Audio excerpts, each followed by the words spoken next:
Les relations bilatérales entre le Royaume du Maroc et la France, traditionnellement excellentes, connaissent un dialogue dense et continu depuis les années 90.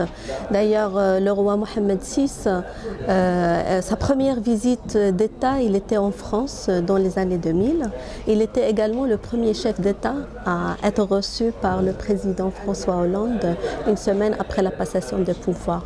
Ces relations on connaît un nouveau élan dans l'année 2015 suite à la réunion de haut niveau qui était co-présidée par les deux premiers ministres et qui a connu justement la signature de plusieurs accords de coopération dans différents domaines, dont notamment le domaine du développement social et de la promotion de la santé et sécurité au travail. Pour parler de la thématique de la santé et sécurité au travail, permettez-moi tout d'abord de parler d'un thème encore plus général qui est le développement humain. C'est un domaine auquel le Royaume du Maroc donne une importance cruciale. D'ailleurs, l'initiative de développement humain qui était lancée par Sa Majesté le roi Mohammed VI il y a quelques années, on est la parfaite illustration.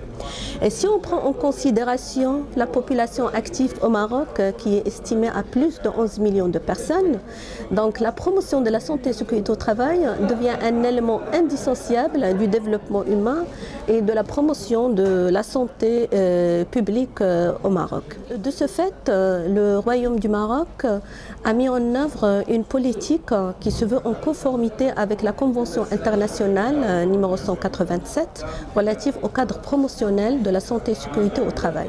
Cette convention a été signée par le Maroc et de ce fait, il doit progressivement œuvrer pour un milieu de travail sain et salubre. Et justement pour ça, le gouvernement marocain, en concertation avec les partenaires socio-économiques, a mis en place une politique qui porte sur 4 axes stratégiques. La mise à niveau du cadre normatif et législatif relatif à la santé et sécurité au travail, le renforcement du contrôle en la matière, à travers notamment l'inspection du travail, la promotion du dialogue social, parce que c'est important pour améliorer les conditions du travail. Et en dernier lieu, mais ce n'est pas le moins important, c'est la promotion de la culture de la prévention des risques professionnels. Et justement sur cet axe où on a un partenariat très fort avec Preventica International. La première édition à l'international de Preventica était au Maroc. Et d'ailleurs, nous sommes fiers justement d'avoir abrité les premières éditions de Preventica à l'extérieur des territoires français. D'ailleurs, nous n'avons pas hésité à accorder notre égide pour l'organisation des éditions de Preventica International à Casablanca, que ce soit en 2014, 2015 et 2016. Nous nous félicitons pour la réussite d'ailleurs de ce salon sur le territoire marocain, surtout vu le nombre des participants et la diversité des participants qui s'y sont retrouvés.